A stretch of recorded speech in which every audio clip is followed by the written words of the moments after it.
ini. Pemirsa, kubu Roy Suryo CS bersama tim kuasa hukum menegaskan tidak akan menempuh jalur perdamaian atas kasus ijazah Jokowi yang tengah diusut Polda Metro Jaya. Roy Suryo CS menekankan pihaknya tetap fokus akan membongkar ijazah Jokowi di persidangan. Di sisi lain, relawan Joman mengklaim Jokowi ingin Roy Suryo CS diberi keringanan hukuman.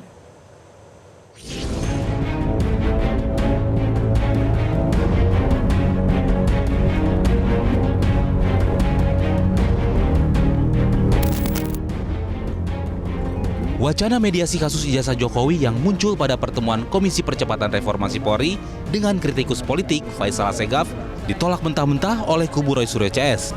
Mereka mengklaim tidak akan menempuh jalur perdamaian dan memilih fokus membongkar ijazah Jokowi di persidangan. Kuasa hukum Roy Suryo CS Ahmad Kozinudin menjelaskan upaya mediasi seharusnya dilakukan pihak Jokowi saat gugatan perdata disidangkan berulang kali. Mantan Presiden Jokowi sebagai pelapor di Polda Metro Jaya seharusnya bisa hadir sendiri di pengadilan membuktikan keaslian ijazah.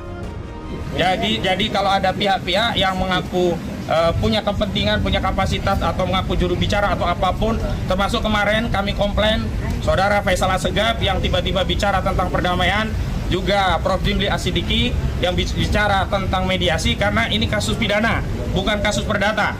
Kemarin waktu saat kasus perdata, Saudara Joko Widodo berulang kali di mediasi justru tidak pernah hadir. Hari ini di kasus pidana yang Saudara Joko Widodo sendiri melaporkan, maka Saudara Joko Widodo harus masuk ke pengadilan. Jadi jangan kemudian membangun narasi untuk mediasi di kasus pidana. Relawan Jokowi mania tak mempermasalahkan wacana mediasi yang ditolak kubu Roy Suryo CS. Namun mantan Presiden Jokowi menyampaikan secara pribadi berharap vonis majelis hakim ringan kepada para pelaku dugaan fitnah dan pencemaran nama baik terkait ijazah. Pihak Jokowi juga membuka peluang keadilan restoratif di tingkat penyidikan. Itu akan dibuka nanti di persidangan. Dan juga beliau mengatakan kepada saya secara pribadi ya, waktu di Solo, beliau mengatakan kalaupun itu nanti ternyata ada vonis ya kepada mereka semua, saya akan meminta kepada majelis hakim untuk diringankan vonisnya tersebut.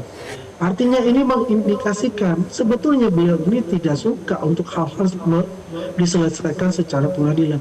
Ini menarik sebetulnya mengenai restoratif justice itu. Apakah ini emang nggak ada apa tahapan-tahapan yang harus dilakukan untuk restoratif justice itu? Kita melihatnya seperti apa nantinya dan kita serahkan kepada tim kuasa hukum.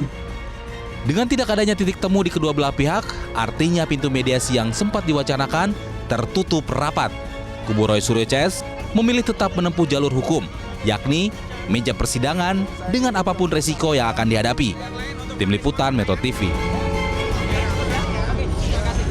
Jelajahi cara baru mendapatkan informasi. Download Metro TV Extend sekarang.